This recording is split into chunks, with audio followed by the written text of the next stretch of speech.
After their success at was Sly Cooper and Thieveus Racconus, Sucker Punch immediately started developing the sequel. It was really important that this game did well, mainly to prove that Sly Cooper wasn't just a one-hit wonder. So how about we see if this game is good or not? And before you tell me, yes, I don't know how to start videos. Anyways, Sly 2 starts with Sly sneaking into a museum where we see that Bentley's now in the field. As to where Murray is, I'm guessing he's in a van or something, but I'd be surprised if he is getting in trouble by about now.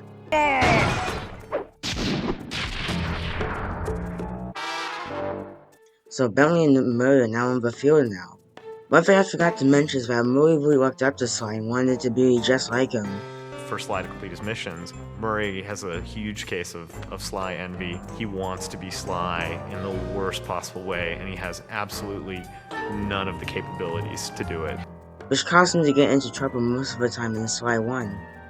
The problem with this is that I can only find it in the behind-the-scenes videos from the developers themselves, and not in the game, at least to my knowledge. Sly then goes to this room to try to find a certain treasure, with Carmelita and a new character named Neela then catch Sly red-handed. But because of a bickering, Sly is able to escape. When Carmelita notices him, this leads to a pretty iconic scene where Sly and the gang are all escaping Carmelita. The gang is just barely able to escape. That's when we learn about this game takes place 2 years after Sly 1.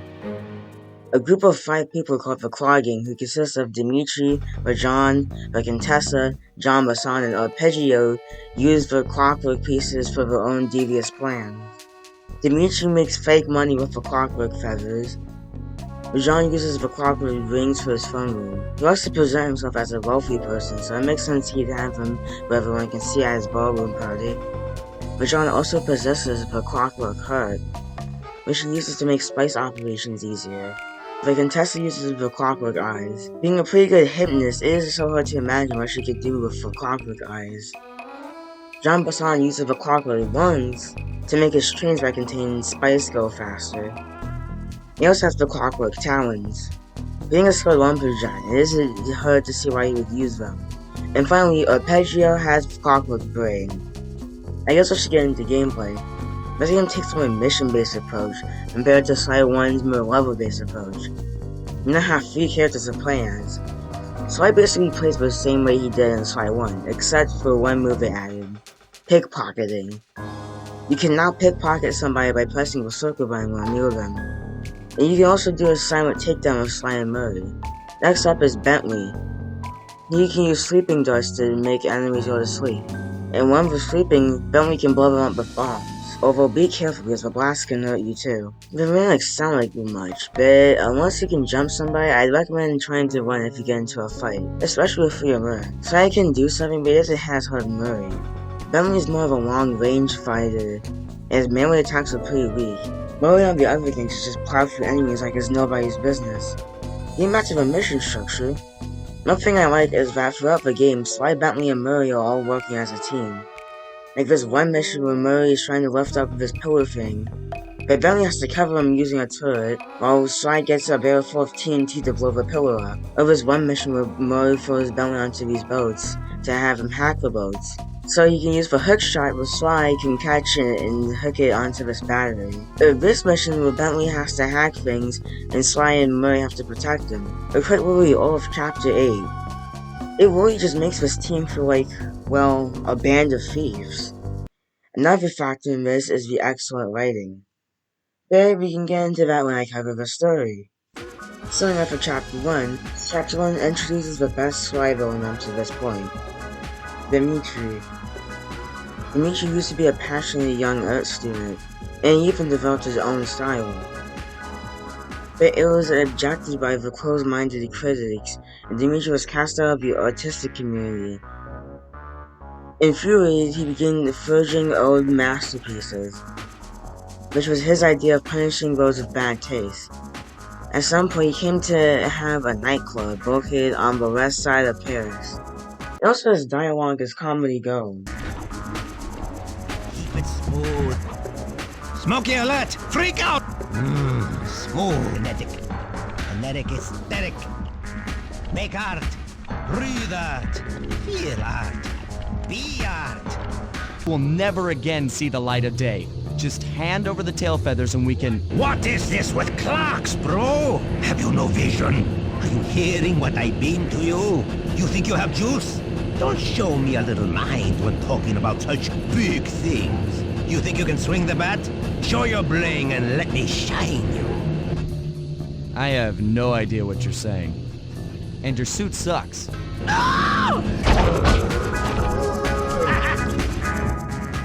My suit is greasy sweet. And apparently English is his second language. But he's a villain he has for clockwork wings, so we have to stop him, sadly. Though what also contributes to this being my favorite chapter in the game is the map. It's probably my favorite map in the game just because of how simple it is. See, it's the nightclub itself with the peacock sign, which also on the same block as the safe house and also a lot of the other buildings that you'll be jumping on. And also his backwards entrance. All of it just comes together to make a pretty fun chapter in my opinion. Chapter 2. The gang head to India to find Rajan. Rajan grew up very poor, but became wealthy when he started selling illegal spices. What are illegal spices, you may ask? Well, they're basically illegal drugs.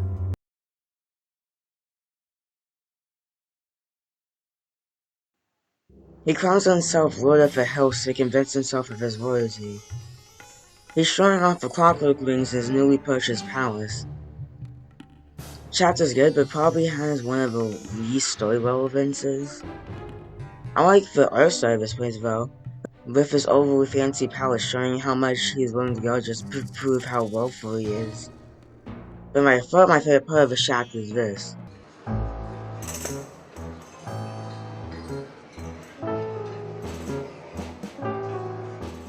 Try to memorize the steps. Now your turn. Yep, gimmick stages are back, but I'll get into that in the next chapter. But we're taking out the chapter that's on the palace. Sly is stealing a tuxedo so that he can get into the ballroom dance with Neela, to make Carmelita impressed enough to want to dance with him. And that was for the heist to start smoothly. For the heist itself, while Sly dances with Carmelita to distract the fact that Murray's right up there getting the rings. I love how Carmelita doesn't know that it's Sly until he gets away. Bentley protects Murray with his RC chopper and the gang gets away. Wait, John just gets away? Well, this is because in this game, each protagonist has 2 chapters. Well, besides with Dimitri and Arpeggio. Chapter 3. It took some detective work, but the gang was able to track them where Rajan was. He was able to turn an abandoned temple into the center of his spice operations. Which makes sense because of the place he would go to. After all, his reputation was in shambles once Carmelita was making arrests left and right. Carmelita and Neela were there because they suspected he was still selling illegal spices. There's a mission where elephants get fed spices and they go haywire. The side effect of illegal spice is becoming twitchy and bug-eyed. They get put into a violent state. Remember this, it will be important for later. Most of the missions in this chapter is about destroying the temple from the inside, like bugging Rajan's room, and I mean that literally. Getting blueprints off of Rajan, and Bentley blowing up the dam. After that, it's time for the Operation Red Tiger. Don't search that up. Bentley has to shoot down the choppers, so that Murray would be able to lift the lever. Then Sly hops into the cherry bomb and...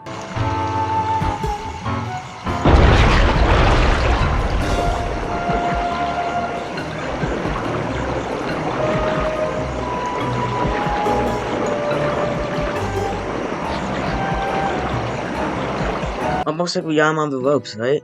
He's coming and has nowhere to run. All that's left to do is for Sly and Carmelita to take him down, right? Right? Neela, now! Sorry. What are you doing?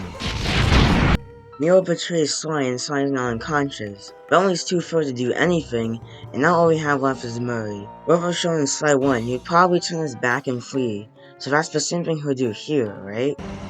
I might be big and not as smart as the other guys, but one thing I'm not is weak. And yet he doesn't.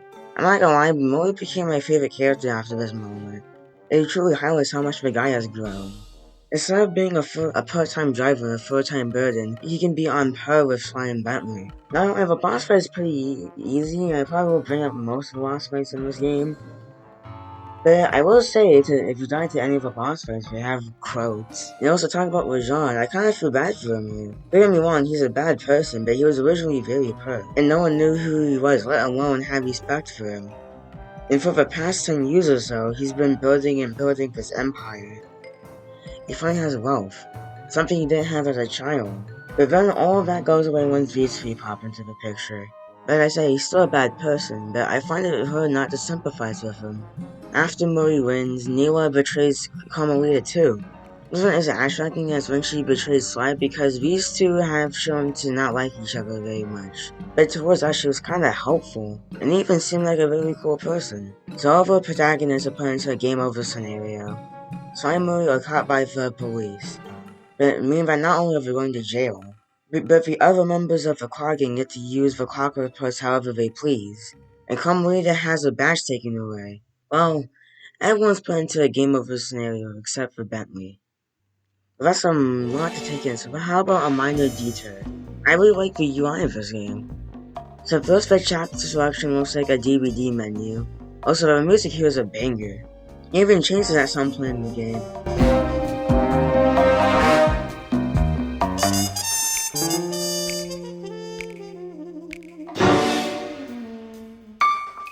The UI also comes in when you finish a mission.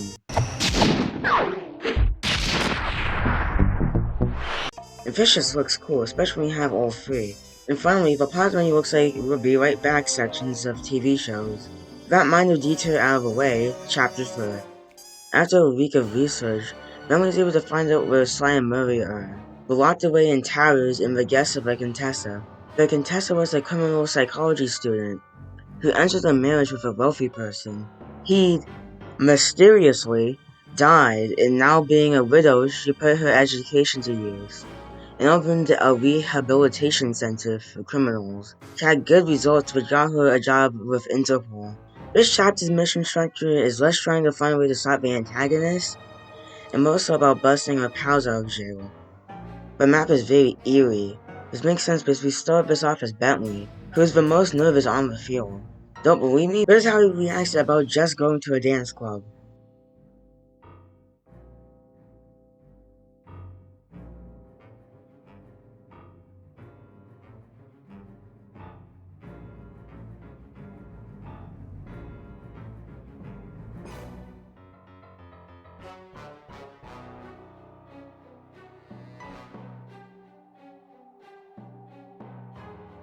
Speaking on that, it takes like 3 missions to bust out Sly.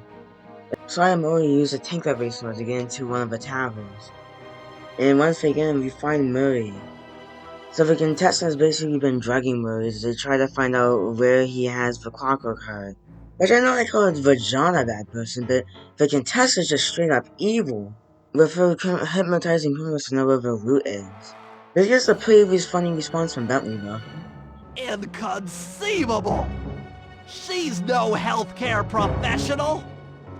Why, that's the most heinous crime I've ever heard of! Putting inmates into hypnosis so they'll tell her where they've stashed their loot! It dishonors both law enforcement and thieves at the same time! They were able to get Murray to quit drugs and chase down the Contessa. Finally being able to play as Murray again as she gets away. While this may seem like a failure because we didn't get the Contessa, it's still a success considering all 3 of them were together again. And that's really all that matters to them. It's clear how much they miss all of them being together with lines like these. Town was like a party! Murray had to pull over twice because he was laughing so hard. But despite all the jokes, I think something had changed. Since childhood, the 3 of us had never been apart. And our recent isolation gave us all pause for thought. This chapter is actually pretty good in my opinion. We don't have time to roast marshmallows and eat hot dogs for long because the Contessa's still on the loose. But that thought triggers chapter 5. Now that the Sly gang have reunited, it's time to deal with the Contessa once and for all. After she escaped, she went to the castle estate, which, by the way, she has the clockwork eyes, like I said before. Interpol, after knowing she's a part of the Claw gang, sent Neela, who was closest to the case. They gave Neela enough money to hire mercenaries. It's basically a full-on war. I think this is actually a pretty interesting premise for a chapter. Two sides fighting in a war with the gang kind of in the middle. With Interpol being here, I have to wonder, what's coming later? Did I find her in the towers? So Why are you doing this? Neela! She set me up. I'm an honest cop. Of course you are. I've read your psychological profile. I know that you're honest. Then why are you doing this to me? Because, dear, you're honest. You see, by chasing after Sly Cooper, you learned too much about the Claw Gang and its spice operation. It was only a matter of time before you figured out that I was a secret member. So, when Neela gave me a chance to put you in custody, I took it. Whoa. Okay, I know I was talking about how the Panda King was a threat with him committing genocide in the last game. But the contestant makes the Panda King look like a street-level thug. Like, Carmelita had always been on Fernand's side, but she did deserve this. Honestly, you can feel for Sly here, as he really wants to save Carmelita here and now, but at last, there's nothing that they can do. Look at the mission list is pretty funny though. We get to put Ghost down Neela's chimney. Also, there's this general who was built out to be a major threat, but he goes down in like one hit. And we take all information out of him. And finally, we get the missions where we go into the castle. There's just like a bunch of torture devices here. Like flamethrowers and platforms that disappear, swinging axes and spikes coming from the ground. Honestly, I like to think that she installed these just for fun, to be honest. This chapter has like the worst tank controls I've ever seen in a video game though. Okay, so with the tank controls, you have to move it with both control sticks. And fire with the square button. On paper, this doesn't sound that bad, but it's just more complicated than it needs to be. Not to mention, the actual tank controls very badly. But doesn't help is that we get two missions of this. One of which being the heist. The heist involves Murray shutting off the lights using the codes the general gave him. Bentley orders Neela's forces to attack the castle, using the voice modulator he got from a previous mission. Sly and Bentley hop on a blimp to get to the contestant's castle. Bentley then hacks the terminal to release Carmelita, allowing her to chase down the contestant. And why does the gang think that the job is over and that they can get the clockwork parts? Neela takes off with one of the eyes. But we successfully get them back, only to have the contestant take them back. We then go through a pitifully easy fight and get them back, and Murray shoots up Carmelita. The contestant can finally pay for her crimes. But for pure damage control, Interpol gives Neela a promotion. Carmelita's stories are cool for cops, so Sly, Carmelita, and the gang get to escape together. To Sly's delight. Like last time, the gang lies low for the next target. 6 and 7's main antagonist is Jean Bazin. John was a part of the Gold Rush of 1852. Being reckless, he took some chance and got rid alive in an avalanche. But 103 years later, he thawed out. Now he shifts out spice for the Claw gang. Jean Bazin is probably the weakest and one of the most one-dimensional antagonists, but I think it's fine. Overall, both of the chapters were very relaxing. Especially after the downer that was Chapter 4 and 5's atmosphere. One thing I like about Chapter 6 is the fact that Carmelita is in the hub room. Sure, it's a huge game changer, but it's still fun to avoid the girls and Carmelita. She's here to find the Cooper gang to get her job back. I guess some things never change. This exchange is pretty funny though. Thanks, pal. I was getting a Charlie horse standing in that box. My pleasure. You know how I love to mess around with Carmelita. Yeah, that's weird. Most of the missions in this chapter involve trying to stop the trains from running. Also, I don't really have that much to say in this chapter story-wise, because it's kind of light on story. After we get the 3 clockwork ones, we then escape with Carmelita and lay low. Chapter 7. Sly and the others notice that something isn't right. There's random acts of violence left and right, and the Northern Lights were just wrong. The game was able to track Jean Bazin to an abandoned lumber camp. John has the clockwork talent, and a skilled lumberjack like him can clear a forest in no time. For the environment and for getting the clockwork parts, Sly and the gang must stop him. Oh, I guess I forgot to bring this up. During the character selection, you can go into a shop to buy upgrades. There's things like being able to run while picking things up as Murray, giving Sly a paraglider, or getting Bentley's bombs a detonate on command feature. I didn't really use this feature that much though. We hear about Jean competing in the Lumberjack games, and knowing that they don't have a chance of beating him normally, they decide to cheat. Remember kids, if you don't think you can do something, just cheat. They still enact to have equals attack him. They use 3 grapple hooks to pull him down and take out the guards to have them win. Also, this especially frames Jean Bazan as someone who is prideful of his lumberjack skills. After he thinks about the gang is pretending to be the judges, he knocks them out. They are then put into a room where Bentley is small enough to escape. Bentley then gets out of the room, but then he is smashed up with Jean Bazan. After John called all turtles stupid, he then proves him wrong by beating him up with brains alone. But the catch is Jean sold all the clockwork parts to Arpeggio, which sucks is because we've been working towards that the whole game. But luck is on our side today, so the game makes a fast dash to the Silo battery, and within seconds the blimp arrives. And finally we get to the last chapter, Chapter 8. But first Arpeggio's backstory.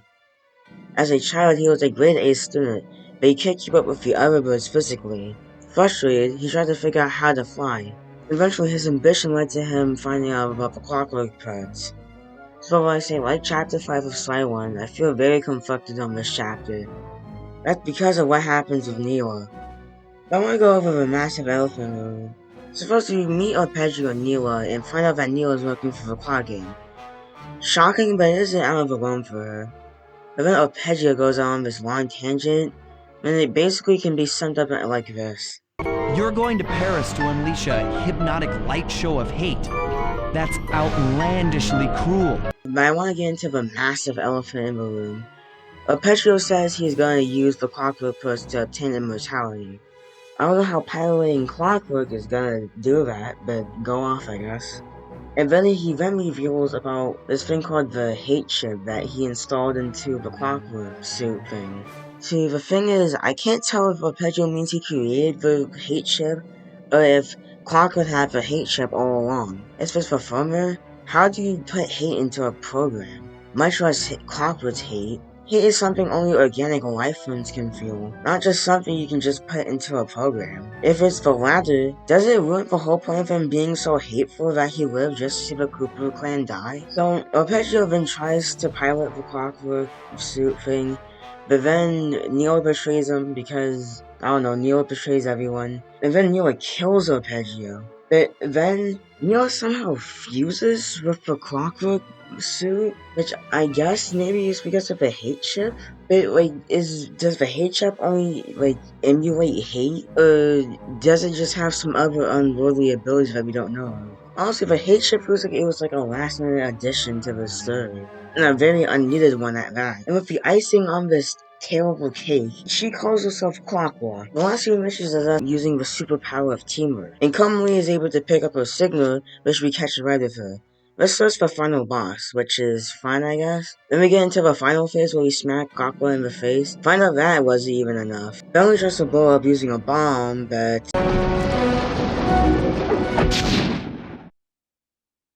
Let's get out of here! She's about to explode!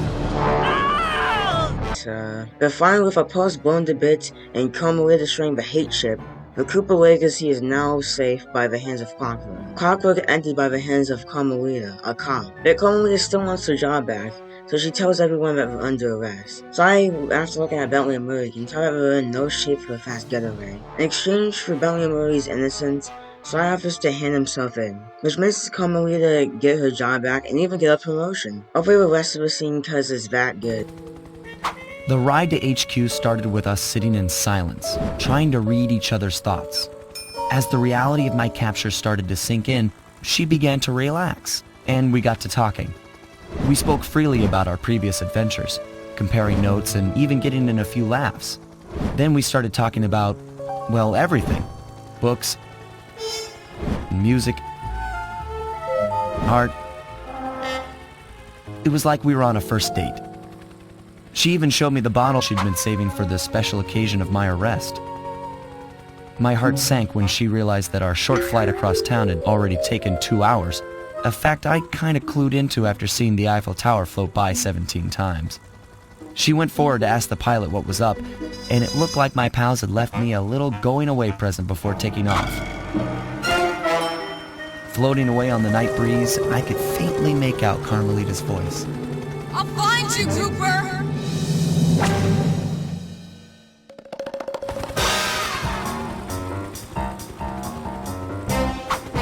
I'll be seeing you soon, Ringtail.